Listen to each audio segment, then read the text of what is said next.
Kwa hiyo nitaongea kwa ufupi sana juu ya uchumi na mwanamke.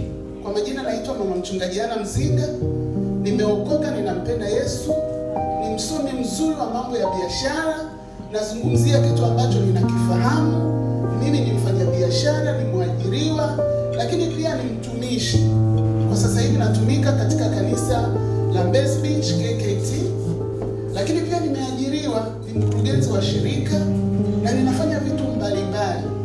Kwa hiyo Doreen, ninaposimama ni mojawapo ya kitu ambacho ningetamani kukuambia kwamba sisi wanawake Mungu ametupa neema ya kufanya vitu vingi, lakini cha msingi umtangulize Mungu.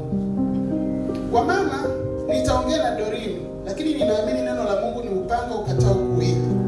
Nilikuwa namuonyesha mtu notes zangu wakati Mama Kapinga anaongea, akasema cha kwanza ambacho kitakusaidia katika uchumi ama katika kitu chochote ambacho unafanya ni kuwekeza kwako wewe mwenyewe.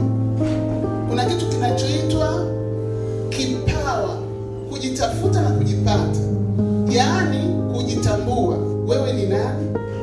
Hapo ndio mwanzo wa mafanikio yako. Wanawake wengi tunakuwa tunashindwa kusogea kwa sababu unataka ufanane na Mama Mzinga, au unataka ufanane na fulani, au unataka ufanane na fulani. Lakini Dr. Doreen, ukijitafuta, ukajipata, ukajua Mungu amekuwekea vipawa vya aina gani, watu wengi wamekuwa matajiri kwa sababu ya vipawa ambavyo Mungu amewapa. Kwa hiyo jambo la kwanza, jitambue na tambua thamani yako. Cha kwanza, wewe ni daktari. Sio kila mtu anaweza kusoma akawa daktari.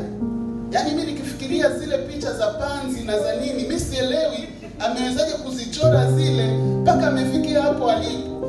Yaani mimi nilikata tamaa kabisa, nikasema bora nikahesabu shilingi. Nilipofika form 2 nikakata kona.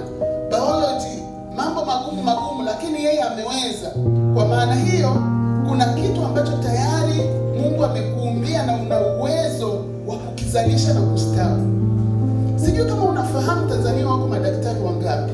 Sijui kama unafahamu duniani wako madaktari wangapi. Na sijui kama unafahamu wewe unatakiwa utambulikeje. Kwa sababu Dr. Doreen haitoshi, wako wengi. Wewe unataka utambulike kama daktari wa aina gani? Ni kitu gani unique utakachokifanya hapa Tanzania? Kwa sababu hicho ndicho ambacho kitakuwezesha wewe kusogea.